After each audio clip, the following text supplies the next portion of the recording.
Hi guys, today we're going to read a book called The Old Woman Who Named Things.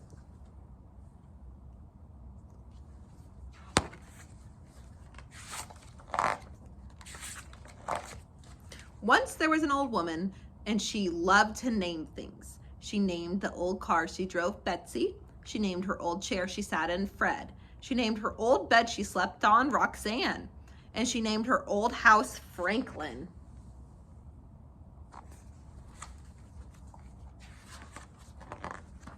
Every morning, she would get out of Roxanne, have a cup of cocoa and Fred, lock up Franklin, and drive to the post office and Betsy.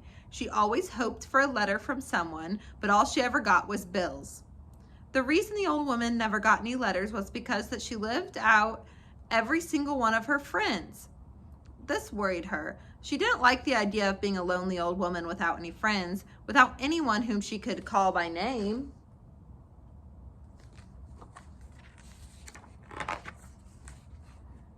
So she began to name things, but she named only things that she knew she could never outlive. Her car, Betsy, had more get up and go than anything around. Her chair, Fred, had never sagged a day in his life. Not one creak or moan had she ever heard out of her old bed, Roxanne.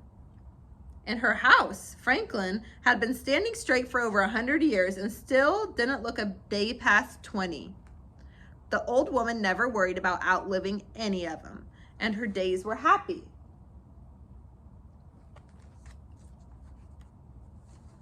One day, when the old woman was out soaping some mud off Betsy, telling her that Franklin wouldn't want to be seen with a car that didn't keep its bumper a little cleaner, a shy brown puppy came to the old woman's gate. The old woman had not named the gate because two of its hinges had rusted off, and she could tell the gate wasn't going to be long for this world. The shy brown puppy wagged its tail. It looked a little hungry. The woman stood beside Betsy and watched the puppy for a while. She said.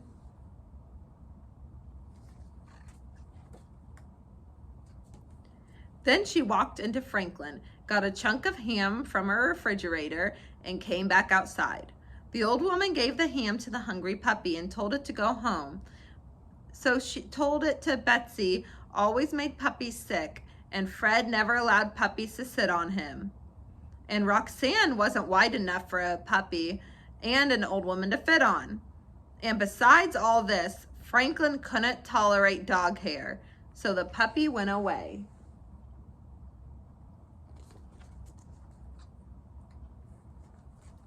But the next day the puppy was back.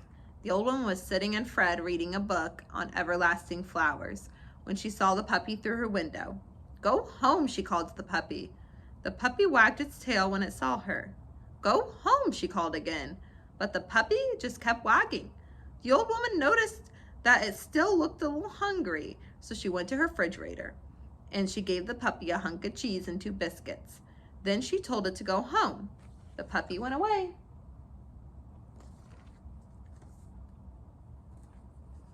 That night, as the old woman plumped up the pillows on Roxanne, she thought about the puppy. It was a very nice puppy, she thought. It was a very pretty puppy, she thought. But it couldn't stay. If it stayed, she would have to give it a name, and it could never last as long as Franklin or Fred or Betsy or Roxanne. She might outlive it, and she didn't want to risk that. She didn't want to outlive any more friends. She would just keep telling it to go home.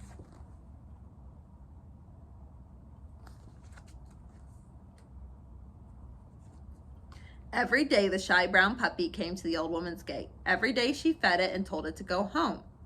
Always it went away and always it came back the next day. This went on for many months. The puppy got bigger and bigger until soon it wasn't a puppy anymore. It was a dog, and it was still a dog with no name. And all this time the old woman had gotten a new dresser that she had named Bill, a new wheelbarrow which she had named Francine, and a new concrete pig for her garden that she had named Bud. But the dog she faithfully fed at her gate every day still had no name. Since it had no name, the old woman didn't have to worry about outliving it, and she thought herself pretty clever with this.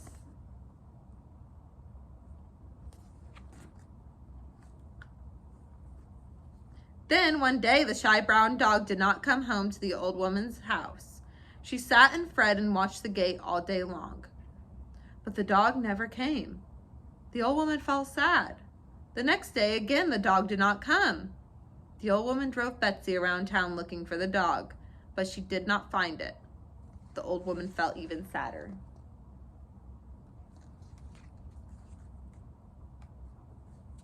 The following day, when the dog did not come, the old woman knew something that was going to have to be done. She picked up her telephone and called the dog catcher. "Have you caught a shy brown dog?" the old woman asked the dog catcher. "We've got a whole kennel full of shy brown dogs, ma'am," she said. "Was yours wearing a collar with its name on it?" "No," said the old woman sadly as she hung up the telephone.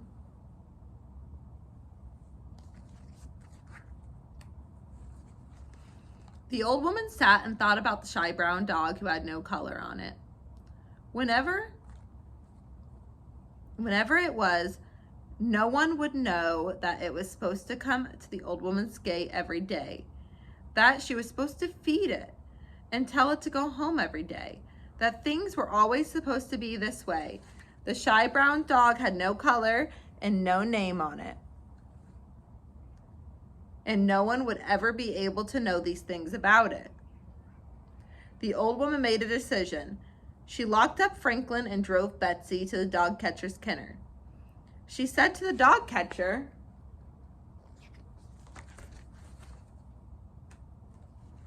"I've come to find my dog." He asked her what color it was. "It's brown," she said. He asked her how old it was. "About a year old," she said. Then he asked her what its name was.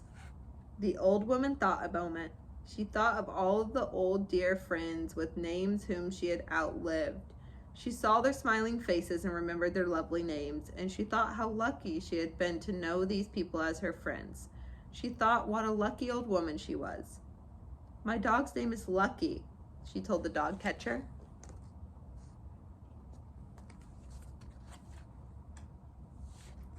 He led her to a big yard full of white dogs and black dogs and brown dogs. The old woman looked and looked and looked, and finally she saw her own shy brown dog sitting beside the gate. The dog was looking at Betsy, parked in the driveway. The old woman called out, "Here, Lucky!" And at the sound of her voice, the shy brown dog came running.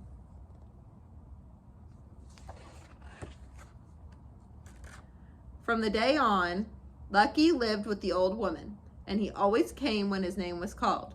It turned out that Betsy didn't make all dogs sick, and Fred was happy to allow the dog to sit on him. Franklin really didn't mind a little bit of dog hair.